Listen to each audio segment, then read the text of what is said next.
Singapore is known for its impeccable cleanliness and low crime rate, as well as being touted as one of the greenest cities in the world. From a distance, the vertical gardens climbing up buildings and the miles of leafy corridors connecting major parks look effortless, like nature has been allowed to just do its thing.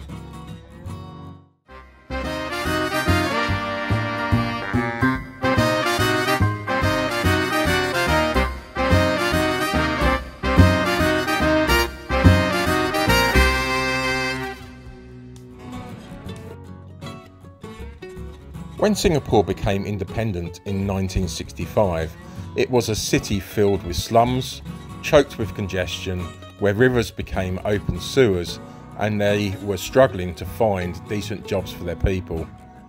Singapore has limited land and no natural resources. In the short span of 50 years, they have developed a clean, modern metropolis with a diversified economy and reliable infrastructure. Their public housing program has transformed them from a nation of squatters to a nation of homeowners. More than 90% of the people own their homes, one of the highest home ownership rates in the world. Given land constraints, Singapore has no choice but to adopt high-density development. The government aims to promote further development of the city while reducing greenhouse gas emissions and increasing public adoption of cleaner forms of energy such as solar. The Singapore Green Plan 2030 charts ambitious targets to advance the national agenda on sustainable development. It is truly impressive what has been achieved so far and their plans for the future. There are laudable short-term goals, like developing more than 300 acres of parkland and ensuring that every household is within a 10-minute walk of a green space, tripling the amount of cycling trails, developing a circular economy and requiring all new car registrations to be clean energy vehicles. What's more impressive is the long-term investment that the plan sets out, like funding training programs for future jobs in sustainable building, solar energy and green finance. It's a tall order, but if any nation can meet these goals, it's the one that went from a small island colony to a global financial shipping and shopping juggernaut in a single generation. Sustainability plans go beyond the city with goals that all new airside light vehicles, forklifts and tractors at Changi Airport to be electric from 2025, and all new harbour craft operating in the port will be fully electric, be capable of using B100 biofuels or be compatible with net zero fuels from 2030. Changi Airport is a critical component of Singapore's infrastructure, and much is already being done to support the country's environmental targets. They adopt a water optimisation strategy to reduce water consumption and increase water usage efficiency. Toilets are retrofitted with water efficient fittings.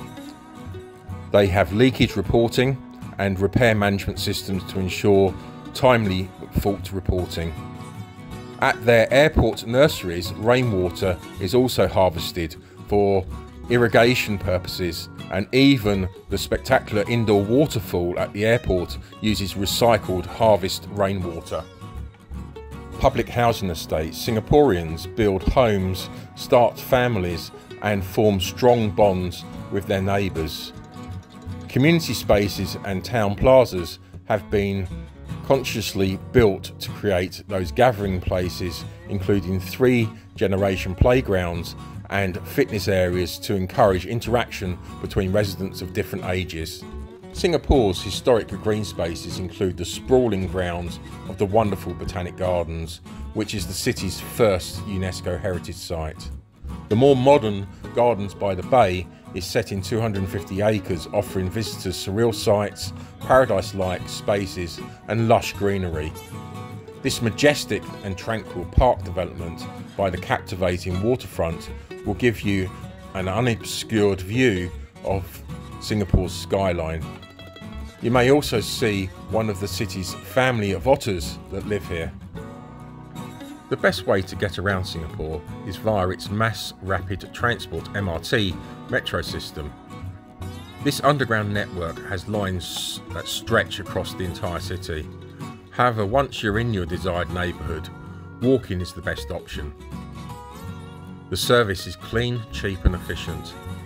MRT lines are graded according to how environmentally friendly they are, in a step towards making Singapore's transport system greener.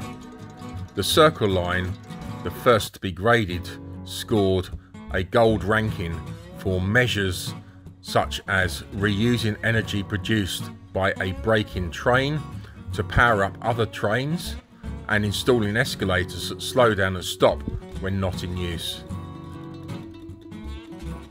One of the biggest challenges is to keep MRT stations cool in Singapore's humid climate and not to use too much energy in doing it. For stations located underground, this is done by installing platform screen doors and using an energy efficient system design to reduce air conditioning energy consumption. For stations located above ground, passive cooling strategies are employed. Some tap into high volume, low speed fans, and others leverage greenery woven into the building facade to reduce heat. Where possible, MRT stations are also designed to tap into natural ventilation and sunlight to save energy. Historically, Singapore has grown rapidly to become a powerhouse economy, not always paying close attention to its environment. However, a much better balance between development and conservation is now being achieved. Singapore still has challenges to overcome. Half of the nation's water supplies are imported from neighbouring Malaysia, with the rest sourced from desalination plants, efficient catchment of rainwater and recycling of sewage. Fuel is also imported to meet energy needs, making alternative energy a national priority. Today, Singapore is a livable, sustainable city with a clean environment and beautiful green spaces. Singapore is ranked as the most sustainable city in Asia, and when you visit, it isn't difficult to see why it holds such high accolades.